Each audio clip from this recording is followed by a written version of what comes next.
man sa himpilan ng DZSB ang Spirit FM CMN Calapan, Oriental, Mindoro. CMN Live Nationwide. Junard Acapulco, magandang araw sa iyo. Magandang araw Sir Ariel, magandang araw Pilipinas. Namahagi ang Department of Health Mimaropa, Center for Health Development ng 5 ambulansya sa mga bayan ng Oriental Mindoro bilang bahagi ng pagsusumikap nitong palakasin ang medical emergency service sa lalawigan.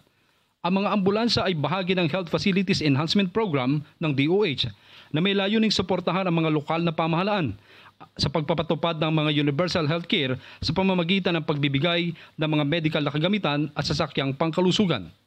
Tumanggap ng tig-iisang ambulansya ang mga bayan ng Victoria, Pola, Pinamalayan, Gloria at Mansalay.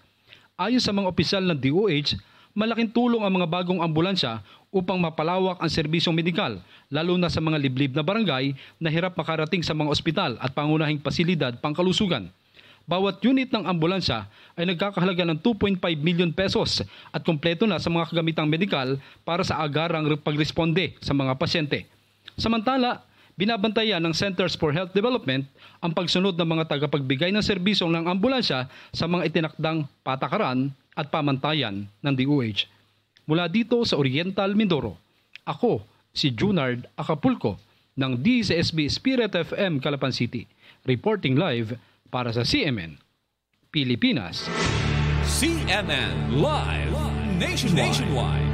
Maraming salamat, Junard Acapulco, mula po sa himpilan ng DZSB, ang Spirit FM CMN Calapan, Oriental, Mindoro.